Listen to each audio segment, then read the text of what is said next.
Meron na namang nag-PM sa page natin na kapag manalo daw ang Team Stratos ay meron kami 3 elite bag at 10,000 kapag manalo daw ako ng 1-on-1. At if ever guys na manalo tayo ng 10,000 ay mamamahagi ako ng 4 na 500 pesos. Ito ay para lang sa mga nakafollow sa atin at abangan nyo yung 3 magic word na babanggitin ko mamaya. Hindi ito paunahan guys, pipili ako sa mga nasa comment section. So boss, ano sa tingin mo? Makukuha ba natin yung 10,000 na yon?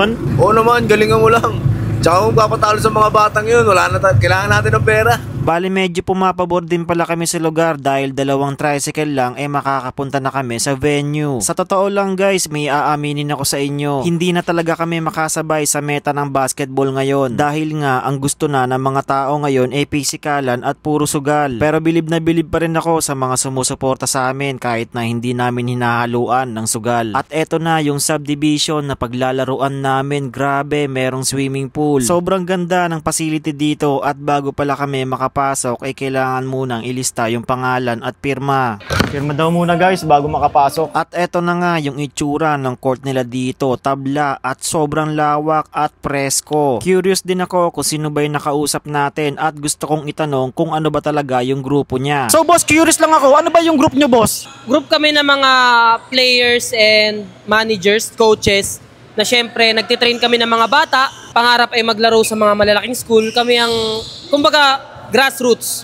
So yung team namin is Perez Foundation. Ito ilalagay namin sa baba. Ayan. Guys, baka pa pwede guys, papalo guys bago kami magsimula. So syempre, nire-request nga nila na mag-Spider-Man suit tayo. At dito, kinumpirma ko kung tama ba yung mga sinabi niya sa chat. Sir, kumpirmahin ko lang yung sinabi mo sa chat na kapag manalo yung mga bata ko sa 5v5, bibigyan mo kami ng 3 elite bag. Tama po ba? Oo, tama yun. At saka yung sinabi niya pala sir na kapag manalo naman ako sa 1v1, bibigyan mo ko ng 10,000. Tama po ba yun? Tama yun. At saka papakainin pa ang buong Team Stratos. Papakainin, lahat kayo kakain. Yun nga lang, kung tatagos kayo. So sir, pwede ko ba muna makita yung mga elite bag? Kasi sobrang excited kami. Oh, actually ano siya, elite bag tapos duffel bag. Pakita natin. So alam nyo naman guys, lahat din ng mga napapalalunan ko binibigay ko din sa mga nakafollow at mga nakakalaban natin. Ito, 10k to guys, kung manalo sila.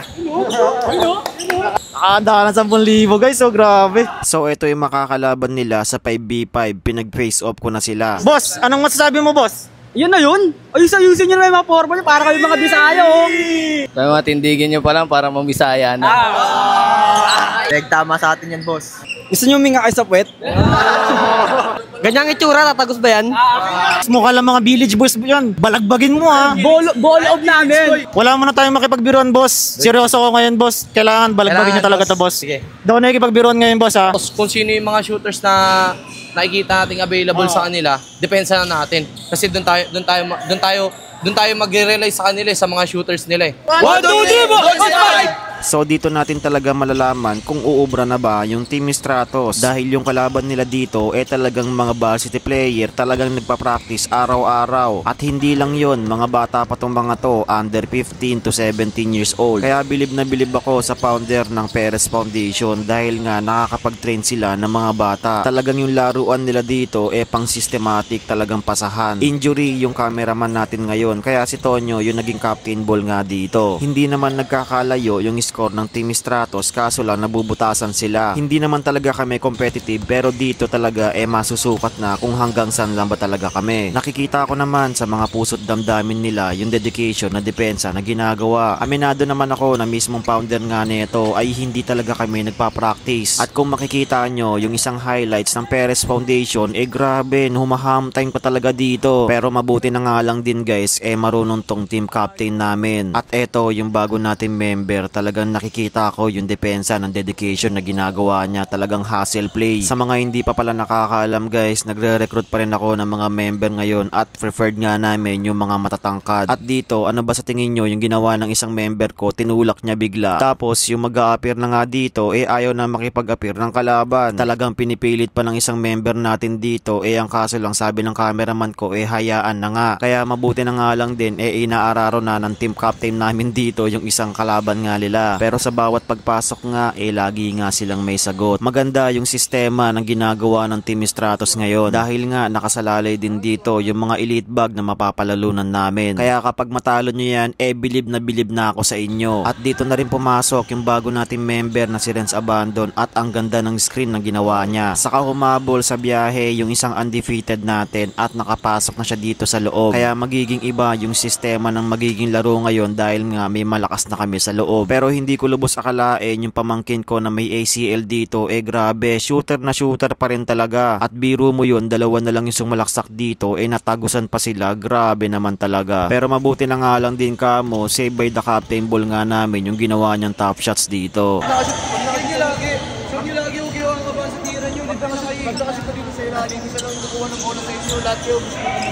So dahil nga pila yung cameraman natin, siya muna yung magsisilbing coach dito. Pilay.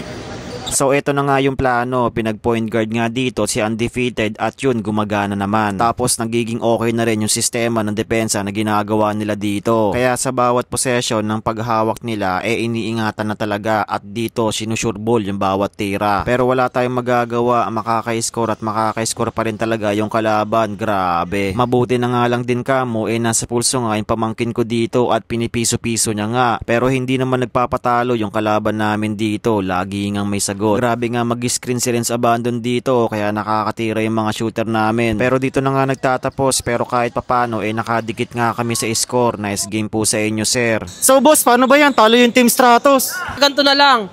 Yung papakalaban namin sa'yo na 1v1 na next, pag nanalo ka doon, sige, ibibigay namin lahat. So yun guys, nakasalalay na sa akin yung buong kabuuan na kapag manalo tayo sa 1v1, makukuha na natin yung mga prize. Sir, sigurado ka rin, sir? Oo, siguradong sigurado. Pero kailangan mo manalo muna, syempre. Pero sino ba yung makakalaban ko? Medyo curious kasi ako ngayon Ayun, so yung mga kalaban mo ngayon, hindi siya normal na tao lang. Bumaba pa siya sa planetang to para makalaban ka. So Sino ba yun? gusto mo na ba siya makilala? Gusto na sir kasi excited na ako Ayun siya. So nagulat ako, isang babae pala yung makakalaban natin dito. Boss, taga saan planeta ka ba boss? Hindi ko na kailangan banggitin yun. Ako lang nakakalam nun. Ikaw ba si Sailor Moon? Hindi, ako si Wanderaro. Boss, ito ipapakalaban mo boss? Sigurado ka boss? Bakit? Umaalma ka na ba? Natatakot ka na ba? Babae ito boss Kung sabihin babae ako, 8 abs ko. Pumunta ako rito para labanan siya, hindi na ako magliligtas ng mga ibang tao. So 1-7 score lang pala yung pinag-usapan naming score dito. So nagulat ako sa unang possession niya, sobrang bilis niyang mag-dribble.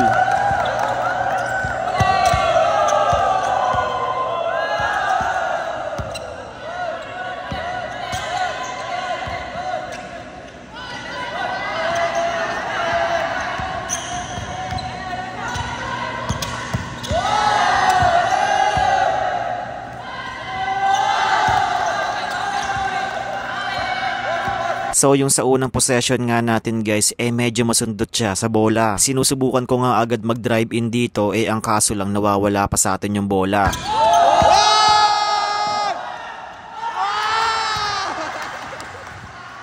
Pero shoutout pala muna sa lahat ng mga players ng Perez Foundation. Grabe yung spin move na ginawa niya dito, hindi ko ine-expect. At hindi ko alam kung ano ba yung nahulog sa kanya dito, palda ba to or ano.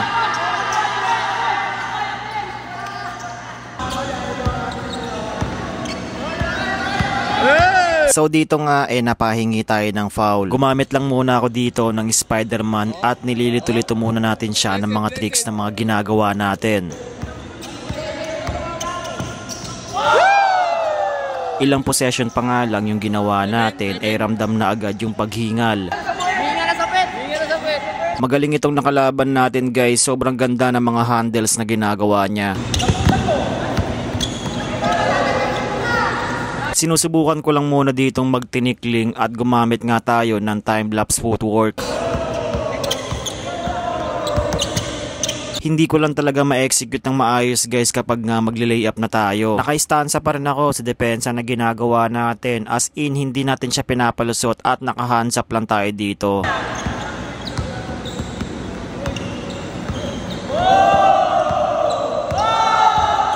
Maganda na sana yung mga tricks kaso lang naagawan tayo. So dito na siyang tuluyang naka-score sa atin at nakatagos. Sa totoo lang talaga guys, nahirapan talaga ako makapag-penetration sa kanya dahil nga maganda rin yung depensa. That's it.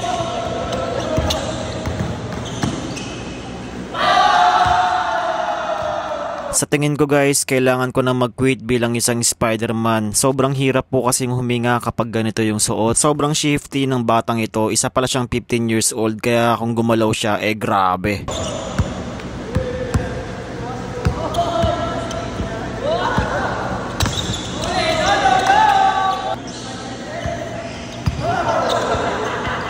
Sinubukan ko nga uli mag time-lapse footwork dito, ang kaso lang talaga ayaw niya nga lumapit sa atin. At yung nawala nga sa atin yung bola dito, napilitan na lang akong tumira, ang kaso lang... Wait lang talaga, kailangan ko lang makakuha ng hangin. Kala ko ba matibay si Spider-Man? Ha? Pasapot-sapot ka pa, di ka ba natatalab sa espada ko?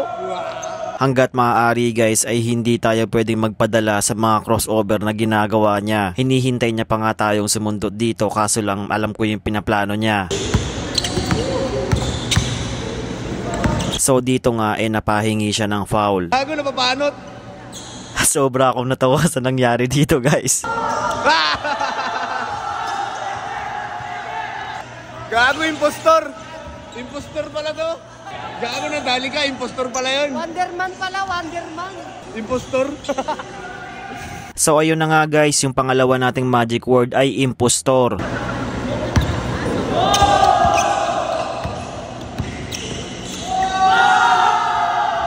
At eto na yung mga pagkakataon na nahinto na siya sa dribble at nag-spot na lang. At akala ko dito guys magtutuloy-tuloy na yung mga scoring na ginagawa natin ang kaso lang natatapik niya. Pero hindi ko naman pinapabayaan yung mga depensa na ginagawa natin at napahingi siya ng foul. 10,000 kasi yung nakasalalay dito at 3 elite bag kaya kailangan talaga nating manalo. Binubuhos ko na talaga yung lakas ko dito at hindi na nga muna ako nag-trick sabay biglang...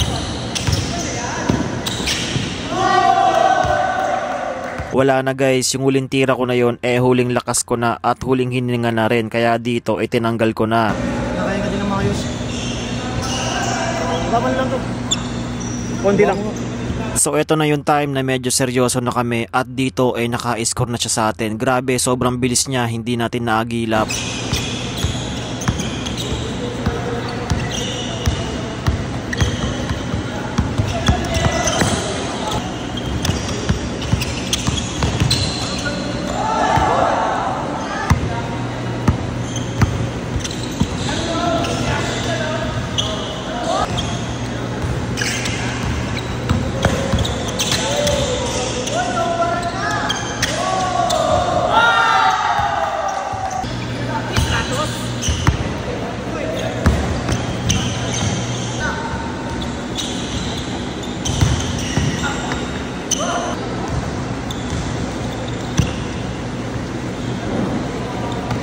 So eto na, tinanggal na rin yung wig niya.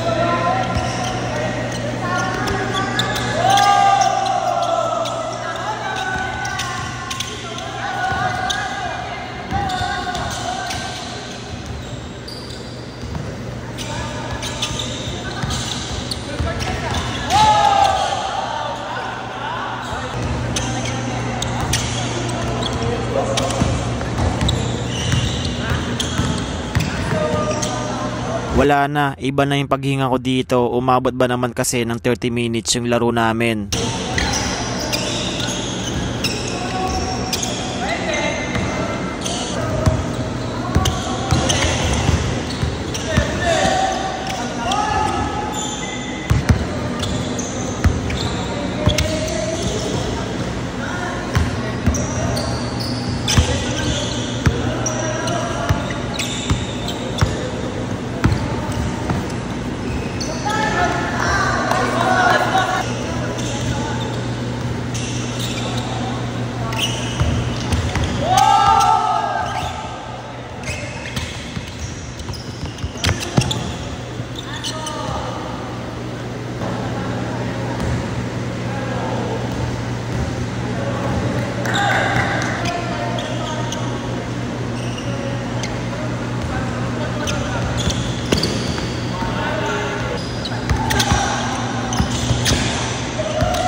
Kayo guys, ano sa tingin nyo? Travel ba? Hindi ko na rin kasi napansin kasi naglalaro ako eh.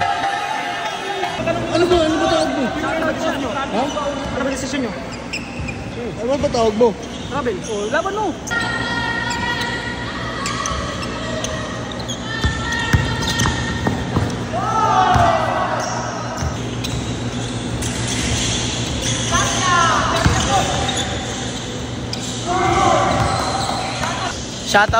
Shoutout sa Perez Foundation and shoutout sa manager namin, Madam Perez. And shoutout kay Coach Kevin, kay Coach Tim, kay Coach Ped. Shoutout kay Ata, shoutout kay Season, kay Trisha Maymira, shoutout kay Coach Kevin. Kay Jury basta yun ka na. Tsaka kay Pijong, kay Gat Bundon, kay Madam Perez ulit. Ang masasabi ko lang, antibay mo, Spider-Man, nawalan ka lang ng sapot. Bakit? Yan, kapag ganito, pwede lang ako seryosohin pag wala akong Spider-Man costume. Yan, ngayon pwede ako seryosohin pag ganyan. Pero pag may Spider-Man kasi, hirap. So boss, pasensya na, natalo kami. So paano mangyayari niyan, boss? Okay lang yan. Nakita ko naman na, syempre, kahit nahirapan ka, ginawa mo talaga yung best mo. Kaya, bibigyan natin sa Team Stratos yan. Bigyan niyo pa rin ito, boss? Bibigyan ko rin. Meron pa. Sa Team Stratos to, guys, bilang pasasalamat. So guys, yung pinaka-last na magic word natin kung ano yung number ko sa jersey. Pakilagay na rin sa baba yung screenshot kung naka-follow kayo kay Perez Foundation at mamimili ako. Masarap. May dito ka na mayo para mas Alisin niyo si Potpot dyan, hindi ko si Potpot. Yan bahay ni Vice Ganda? Wala bang ganyan sa probinsya? Guys, bulag ako, BNTV.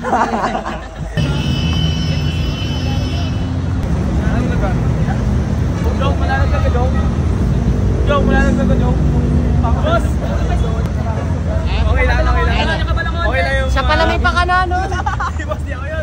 So ito yung pagkain guys, sa pagsasaluan nga namin. Boss. Thank you po.